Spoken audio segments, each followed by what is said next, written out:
Hi ಎಲ್ಲರಿಗೂ ನಮಸ್ಕಾರ. ನಾನು ಪ್ರೀವಿಯಸ್ ವಿಡಿಯೋದಲ್ಲಿ ಗಿಡ ಬೀನ್ಸ್ ಬಗ್ಗೆ ಮಾತಾಡಿದ್ದೆ, ಹಾಗೆ ಅದನ್ನ ಹಾರ್ವೆಸ್ಟ್ ಕೂಡ ಮಾಡಿದ್ವಿ. ಸೊ ಇವತ್ತು ನಾವು ಅದನ್ನೇ ಮತ್ತೆ ರೀಪ್ಲಾಂಟ್ ಮಾಡ್ತಾ ಇದ್ದೀವಿ, ಮತ್ತೆ ಬೀಜನ ಹಾಕ್ತಾ ಇದ್ದೀವಿ. ಸೊ ನಾವು ಯೂಸ್ ಮಾಡ್ತಿರೋ ಸೀಡ್ಸ್ ಬಂದ್ಬಿಟ್ಟು ನೇತ್ರ ಕ್ರಾಪ್ ಸೈನ್ಸ್ ಅನ್ನೋ ಕಂಪ್ನಿ ಕಡೆಯಿಂದ ಬೀನ್ಸ್ S9 ಅನ್ನೋ ಇದರ ಸೀಡ್ ಕೋಡ್. ಸೊ ಇದು ನಾವು ಲೋಕಲ್ ಶಾಪಲ್ಲೇ ಪರ್ಚೇಸ್ ಮಾಡಿದ್ದು. ಹಾಗೆ ನೀವು ಕೂಡ ನಿಮ್ಮ ಊರುಗಳಲ್ಲಿರೋ ಅಗ್ರಿಕಲ್ಚರ್ ರಿಲೇಟೆಡ್ ಶಾಪ್, ಗೊಬ್ಬರ ಮಾರೋ ಅಂಗಡಿಗಳೆಲ್ಲ ಇರ್ತಾವಲ್ಲ, ಅದರಲ್ಲಿ ಇದನ್ನ ಆರಾಮಾಗಿ ಪರ್ಚೇಸ್ ಮಾಡ್ಬೋದು. ನಾವೀಗ ಬೀಜ ಹಾಕ್ತಿರೋ ಪ್ಲೇಸ್ ಅಲ್ಲಿ ಮೊದಲು ಬೇರೆ ತರಕಾರಿಗಳನ್ನ ಬೆಳೆದಿದ್ವಿ. ಸೊ ಅದಕ್ಕೆ ಹಾಕಿದ ಮಣ್ಣು ಹಾಗೆ ಎರೆಹುಳ ಗೊಬ್ಬರ ಎಲ್ಲ ಹಾಗೆ ಇರೋದ್ರಿಂದ, ರೀಸೆಂಟ್ ಆಗಿ ಬೆಳೆದಿರೋದ್ರಿಂದ ನಾವು ಮತ್ತೆ ಹಾಕ್ತಾ ಇಲ್ಲ. ಹಾಗಾಗಿ ಮಣ್ಣನ್ನ ಚೆನ್ನಾಗಿ ಹದ ಮಾಡಿಕೊಂಡು ನಾವು ಬೀಜಗಳನ್ನ ಹಾಕ್ತಾ ಇದೀವಿ. ಹಾಗೆ ಗಿಡಗಳು ಸ್ವಲ್ಪ ದೊಡ್ಡದಾದ್ಮೇಲೆ ಅದು ಅಡ್ಡ ಬೀಳ್ದಿರೋ ಹಾಗೆ ನೀವು ಅದಕ್ಕೆ ಸಪೋರ್ಟ್ ಕೊಡ್ಬೇಕಾಗತ್ತೆ.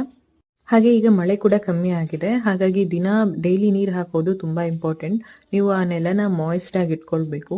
ಯಾಕಂದ್ರೆ ಇದು 1 ರಿಂದ 1.5 ತಿಂಗಳೊಳಗೆ ನಿಮ್ಗೆ ಕ್ರಾಪ್ ಕೊಡೋದ್ರಿಂದ